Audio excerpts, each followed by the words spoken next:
أعوذ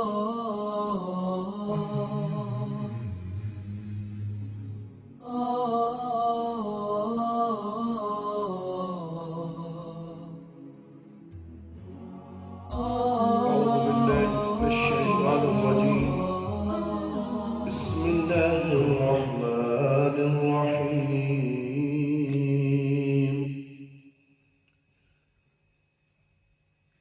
سورہ ملک آیت نمبر 19 سے 30.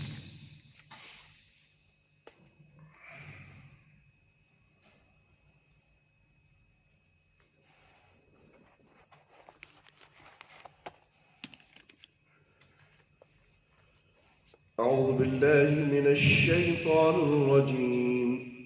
بسم الله الرحمن الرحيم. أولم يروا إلى الطير فوقهم صافات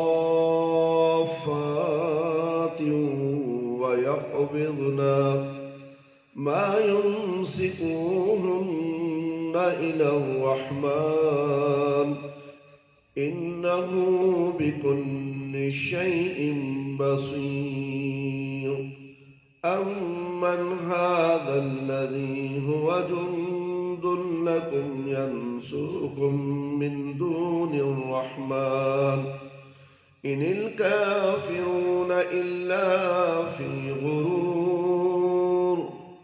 أمن هذا الذي يرزقكم إن أمسك رزقه بل لجوا في عتو ونفور.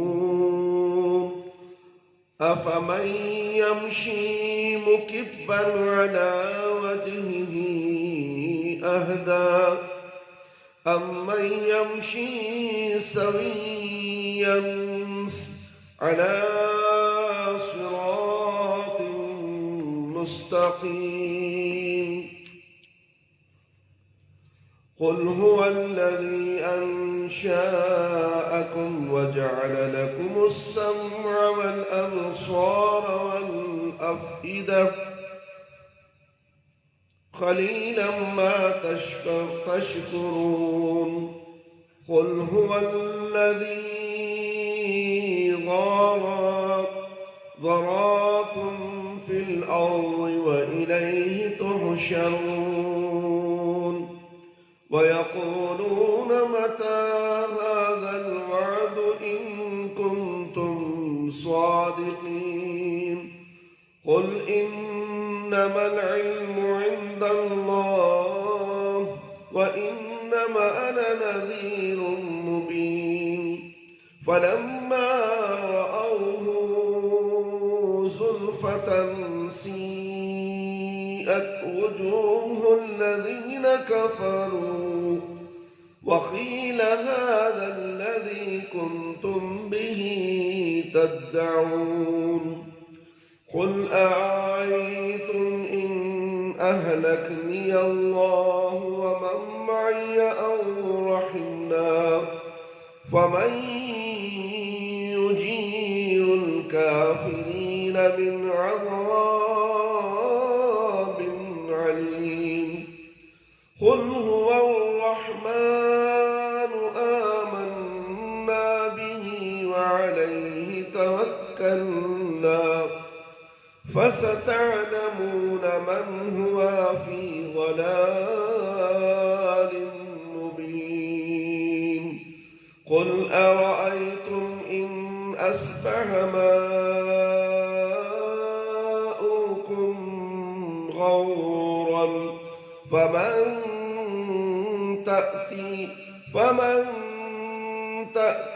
يأتيكم بماء معين.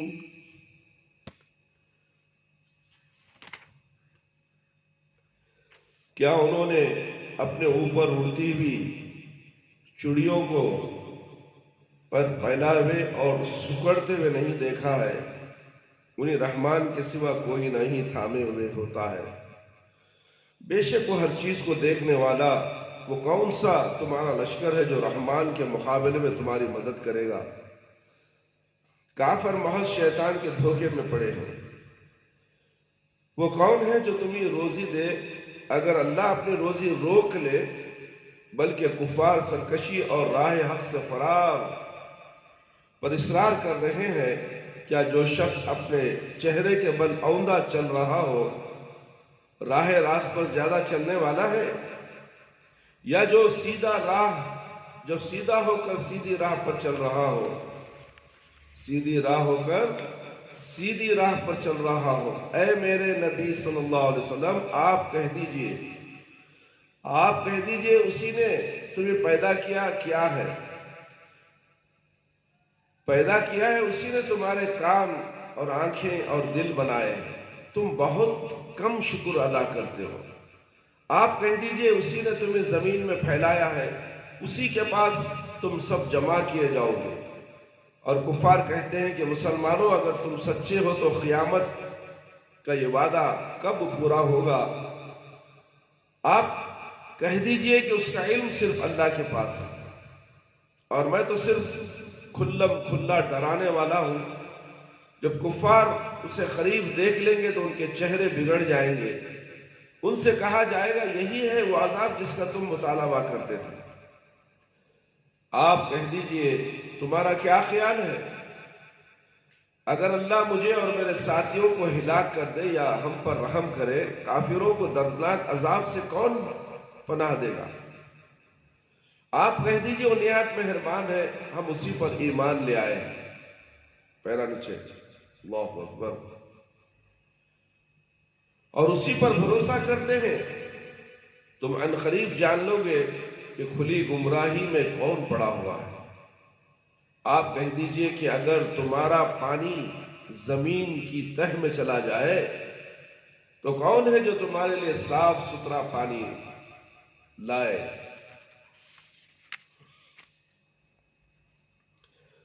جو مشرکین اللہ کی صفت رحمان کا انکار کرتے تھے، انہی کی تردید کی گئی ہے کہ یہ چڑیاں جو ان کے سروں پر فضا میں اپنے پروں کو پھیلائے اڑتی رہتی ہیں، اور کبھی انہیں سمیٹ بھی لیتی ہیں، دونوں ہی حالتوں میں انہیں فضا میں کون روکے رکھتا ہے؟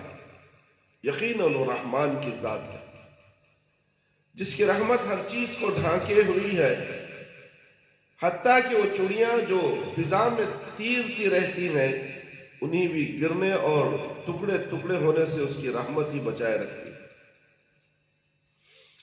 آیت کے آخر میں اللہ تعالیٰ نے فرمایا کہ ہر چیز کی نظر میں اور ہر ایک کو اس کے مناسب حال میں اس کی ضرورت اپنی حکمت کے تقاضے کے مطابق اپنی رحمت کا حصہ عطا فرماتا ہے۔ جو لوگ حق سے اعراض کرتے ہیں، اللہ سے سرکشی کی راہ اختیار کرتے ہیں، اسے بطور زجر و توبیخ کہا جا رہا ہے کہ اگر رحمان تمہیں کسی تکلیف میں مبتلا کرنا چاہے تو اس کی ذات کے سوا کون ہے جو تمہاری مدد کو آئے اور اس مصیبت سے تمہیں نجات دلا دے؟ حقیقت یہ ہے کہ شیطان نے کافروں کو دھوکے میں ڈال رکھا، اس نے ان کی نگاہوں میں اعمال شرک کو خوبصورت بنا دیا ہے۔ کون؟ شیطان، اور اس فریب میں مبتلا کر دیا کہ مرنے کے بعد نہ کوئی دوسری زندگی ہے اور نہ حساب و کتاب، اور اگر بالفرض کوئی دوسری زندگی ہوگی تو ان کے معبود اللہ کے حضور ان کے سفارشی بنیں گے اور انہیں نجات دلا دیں گے۔ یہ خبر میں سوئے پیر مرشد جو ہے جن کی پوجا یہ کرتے ہیں، ان کے ہاتھوں میں بیت لے کر نماز چھوڑ دیتے ہیں، اللہ کی عبادت چھوڑ دیتے ہیں، غیر اللہ کی عبادت کرتے ہیں، اور سمجھتے یہ ہیں کہ یہ بابا، یہ پیر و مرشد قیامت کے دن ہمیں بچا لیں گے، ہمیں جنت کو پہنچا دیں گے۔ تمہارے باپ کی جاگیر ہے جنت، کہ جنت تم نے بنائی؟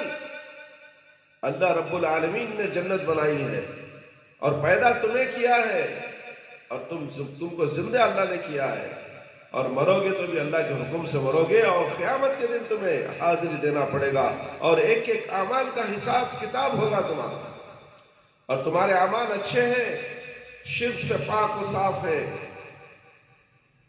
اصلاح عقائد کے ساتھ ہے، تو انشاءاللہ تم کامیاب ہو جاؤ گے۔ اگر شرک میں مبتلا ہے، غیر اللہ کی عبادت کرتے ہوئے تمہاری زندگی گزر گئی، تو یاد رکھو ہمیشہ ہمیشہ کے جہنم میں رہو گے۔ اللہ کے اوپر جھوٹ باندھتے ہو، اعمال شرک کو خوبصورت بنا دیا اور اس فریب میں مبتلا کر دیا۔ آیت نمبر 21 میں انہی سرکشوں سے کہا جا رہا ہے کہ اگر اللہ تعالیٰ تم سے بارش کو روک دے اور تم پر اپنی روزی کے دروازے بند کر دے تو تمہیں پانی کون پلائے گا اور روزی کون دے گا؟ مخلوق کا حال تو یہ ہے کہ وہ اپنے آپ کو روزی رسانی قدرت نہیں رکھتی، تو دوسروں کو کیسے بچا سکے گی؟ روزی دینے کے مالک نہیں ہے۔ ایک مکھی اگر وہ بابا کے ناک میں بیٹھ جائے اور اڑ کر چلے جائے، اسے پکڑ کر نہیں لا سکتے۔ اور یہ جو فاتحہ 11ویں کرتے ہیں، اس میں کھانے میں اگر بوندی میں اگر ایک مکھی آ کر ایک بوندی کا ایک ٹکڑا سا لے کر اڑ جائے تو اسے لانے کی قدرت نہیں رکھتے، تو پھر کہتے ہیں کہ بابا دیتے ہیں، اولاد بھی دیتے ہیں، دولت بھی دیتے ہیں، خواجہ غریب النواز۔ اللہ اکبر۔ HKGN نام دیکھو کیا کیا رکھتے ہیں اپنے دکانوں پر، اپنے مکانوں پر۔ اللہ اکبر۔ نوازتا ہے اللہ، دیتا ہے اللہ، روزی دیتا اللہ، مگر نام کس کا؟ HKGN کا۔ اللہ اکبر۔ افسوس ہے ان پر، ان کی عقلوں پر۔ ان کی عقل ماری گئی ہے، ان کے دماغوں میں بھوسا بھرا ہوا، ان کے دل سڑ چکے۔ اللہ حفاظت فرمائے، ہمیں دین کی سمجھ عطا فرمائے۔ لیکن سرکشوں کو ان آزمائشوں سے کوئی فائدہ نہیں پہنچتا، بلکہ ان کا استکبار اور بڑھ جاتا ہے اور حق سے مزید دور ہوتے جاتے ہیں، اور اس عقیدے پر اصرار کرتے ہیں کہ ان کے معبود ہی نہیں مصیبتوں سے بچاتے ہیں اور انہیں روزی دیتے ہیں۔ اس آیت کریمہ میں اللہ تعالیٰ نے موحدین و مشرکین اور ہدایت یافتہ اور گمراہوں کے درمیان ایک مثال کے ذریعے فرق واضح کیا ہے۔ فرمایا کہ جو آدمی گمراہی میں بھٹک رہا ہو، کفر میں ڈوبا رہا ہو، اور اس کی عقل ایسی ماری گئی ہو کہ اس کے نزدیک حق و باطل حق بن گیا، اور وہ راہ حق پر ہے، یا وہ شخص جو راہ حق کی خبر رکھتا ہو اس پر گامزن ہو، اور اپنے تمام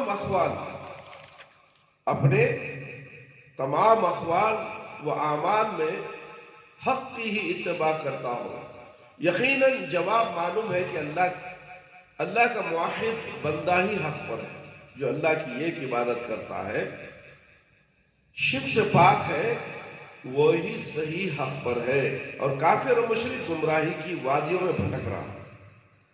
اس آیت کریمہ میں اللہ تعالیٰ نے یہ بیان کیا کہ وہی تنہا معبود حقیقی، اس لیے بندوں کو اسی کی عبادت کرنی چاہیے، ایک اللہ کی عبادت کرنی چاہیے اور اسی کا شکر بجا لانا چاہیے۔ اللہ تعالیٰ نے نبی کریم صلی اللہ علیہ وسلم کو حکم دیا کہ لوگوں کو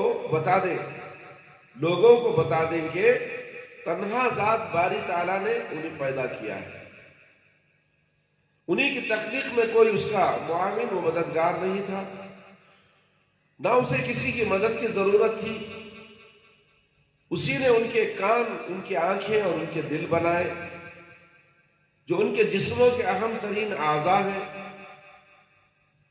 اور انہیں سب سے اچھی شکل و صورت میں پیدا کیا۔ ان نعمتوں کا تقاضا تھا کہ لوگ اس منعم حقیقی کے شکر گزار بنے، لیکن ان میں سے بہت سی کم لوگ اپنے رب کے شکر گزار ہیں۔ بولے نہیں، تھوڑے لوگ ہی، زیادہ تھوڑے سوال نہیں ہے، زیادہ جہنم میں جائیں گے، تھوڑے جنت میں جائیں گے۔ اللہ تعالیٰ نے اپنے نبی صلی اللہ علیہ وسلم کو بھی یہ بتا دینے کا حکم دیا ہے کہ اسی نے تمہیں پیدا کر کے زمین میں پھیلا دیا، وہ تمہیں انواع و اقسام کی نعمتوں سے نوازا جس سے تم اپنی زندگی میں فائدہ اٹھاتے ہو۔ جب تمہاری ہی دنیاوی زندگی کے ایام پورے ہو جائیں گے تو وہ تمہیں یہاں سے اٹھا لے گا، دنیا سے تمہیں اٹھا لے گا اور تم موت کے منہ میں چلے جاؤ گے، پھر قیامت کے دن زندہ کر کے اپنے سامنے کھڑا کرے گا۔ لیکن منکرین بعث بعد الموت انبیاء کی تکذیب کرتے ہوئے کہتے ہیں کہ اگر تمہاری بات سچی ہے تو ذرا ہمیں اس کی آمد کا وقت تو بتا دو، گویا قیامت کی آمد کا وقت بتا دینا کافروں کے نزدیک انبیاء کی صداقت کی دلیل تھی۔ اللہ تعالیٰ نے نبی کریم صلی اللہ علیہ وسلم کو انہیں یہ کہنے کا حکم دیا کہ اس کی آمد کا وقت تو صرف اللہ ہی کو معلوم ہے، کسی کو معلوم نہیں کب قیامت آنے والی ہے، اور اس بات کا علم اللہ کے سوا کسی کو نہ ہوتا۔ اس بات کی دلیل نہیں ہے کہ بات سچی نہیں ہے، بات یقیناً سچی ہے، قیامت کی آمد میں کوئی شبہ نہیں۔ اور اللہ تعالیٰ نے اپنی کتاب عزیز میں اس کی بہت سی نشانیاں دلائل بیان کر دی ہیں جن میں غور و فکر کرنے والوں کے دلوں میں اس کی صداقت کے بارے میں کوئی شک و شبہ باقی نہیں رہا۔ قیامت کی نشانیوں میں سے ایک نشانی آج کے دور میں کرونا کی بیماری نازل ہوئی، مسجد ویران ہے، بازار گرم ہے، یہ قیامت کی نشانی نہیں تو اور کیا ہے؟ فجر کی نماز میں گھروں میں لوگ سوئے ہوئے ہیں بیوی بچوں کے ساتھ، یہ قیامت کی نشانی نہیں؟ فجر میں مسجد ویران،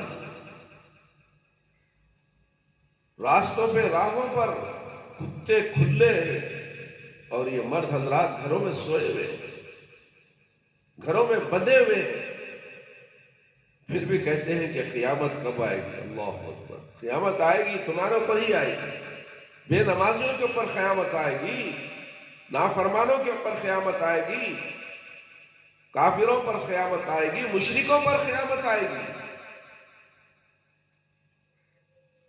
کفار و مشرکین دنیا میں قیامت و بعث بعد الموت کی تکذیب کرتے ہیں، لیکن جب قیامت واقع ہو جائے گی اور وہ دوبارہ زندہ کیے جانے کے بعد میدان محشر میں جمع کر دیے جائیں گے اور جہنم کو اپنی آنکھوں سے دیکھ لیں گے، اس وقت ان کی آنکھیں تھرا جائیں گی، ان کے چہرے مارے خوف و دہشت کے کالے پڑ جائیں گے، اور فرشتے ان سے بطور زجر و توبیخ کہیں گے کہ یہی وہ جہنم جس کی تم تکذیب کیا کرتے تھے دنیا میں، اور کہتے تھے کہ قیامت کی کوئی حقیقت نہیں، اب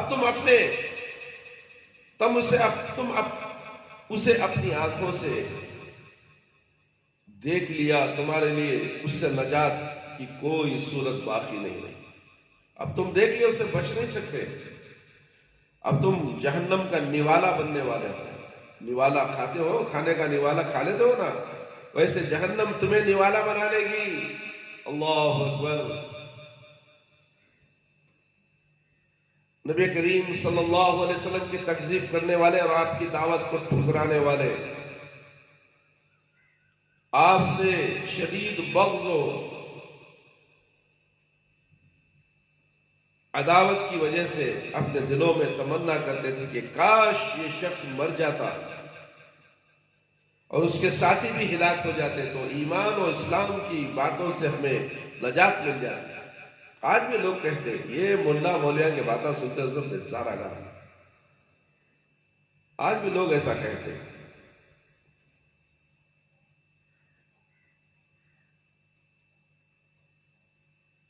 نبی کریم صلی اللہ علیہ وسلم سے انہیں یہ بتا دینے کا حکم دیا گیا تو ایمان و اسلام کی باتوں سے ہمیں نجات مل جاتی ہے اور آئے دن کا جھگڑا ختم ہو جاتا۔ اللہ تعالیٰ نے ان کے دل کے اس خبص کو واضح کر دیا اور نبی کریم صلی اللہ علیہ وسلم سے انہیں یہ بتانے کا حکم دیا کہ اے کفار قریش، اگر اللہ مجھے اور میرے اہل ایمان ساتھیوں کو اس دنیا سے اٹھا لیتا ہے تو اس سے تمہیں کوئی فائدہ نہیں پہنچے گا، کیونکہ تمہارا کفر اللہ کے نزدیک ثابت ہو چکا ہے اور تم اس کے عذاب کے مستحق بن چکے ہو، اور جب اس کا عذاب تم پر نازل ہوگا اور تم جہنم رسید ہو گئے تو کوئی نہیں ہوگا کہ جو تمہیں اس کے دردناک عذاب سے بچا سکے۔ مشرکین مکہ کہا کرتے تھے کہ وہ لوگ حق پر ہیں اور محمد صلی اللہ علیہ وسلم گمراہ ہو گیا ہے، اسی لیے بہکی بہکی باتیں کرتا ہے، اس بات کو ہمیشہ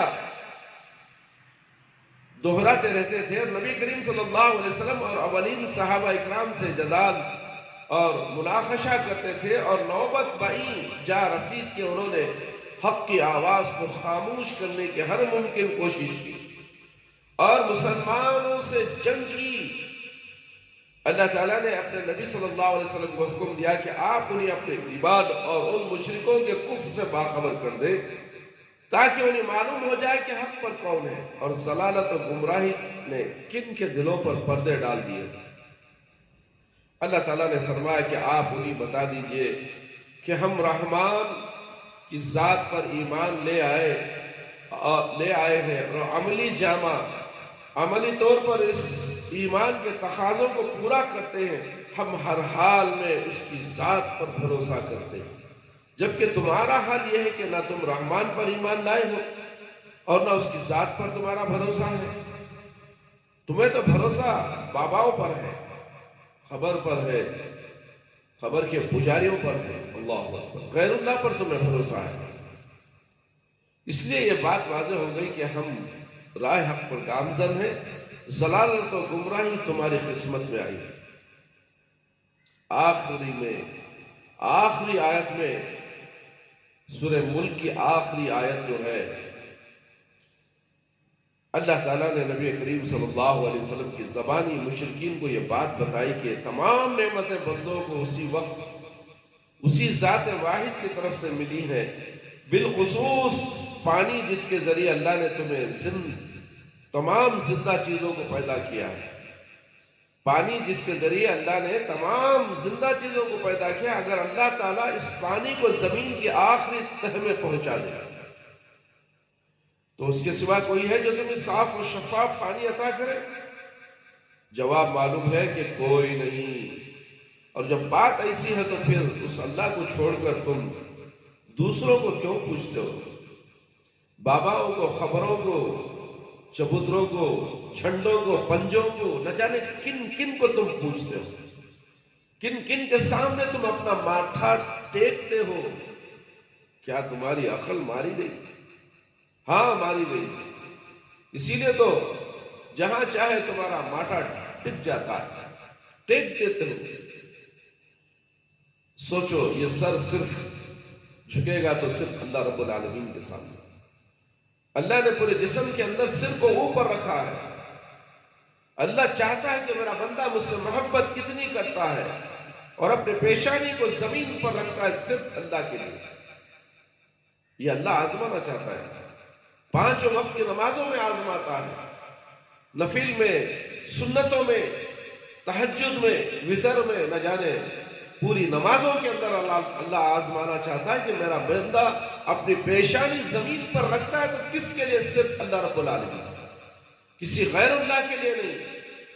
یاد رکھو، جو غیر اللہ کی عبادت کرے گا وہ ہمیشہ ہمیشہ کے لیے جہنم رسید ہو جائے گا۔ پھر اس اللہ کو چھوڑ کر تم دوسروں کو کیوں پوچھتے ہو؟ کیوں دوسروں کو اس کا شریک بناتے ہو؟ وباللہ توفیق۔ اللہ تعالیٰ سے دعا ہے کہ اللہ تعالیٰ مجھے اور آپ تمام کو ان تمام قرآن اور حدیث کی باتیں جو ہم نے آپ کے سامنے سورۃ الملک کی آخری آیت تک بھی پیش کر دی ہے، اللہ تعالیٰ سے دعا ہے اللہ تعالیٰ مجھے اور آپ کو اس پر غور و فکر کرتے ہوئے سن کر عمل کرنے کی توفیق عطا فرمائے۔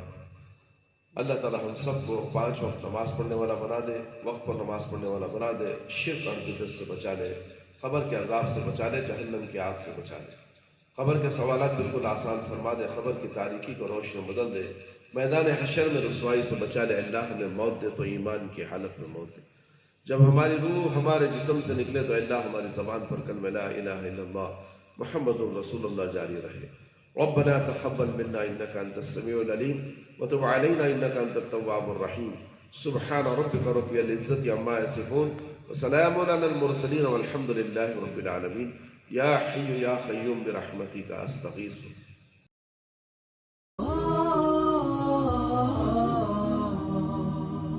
لا إله إلا الله، لا إله إلا الله، لا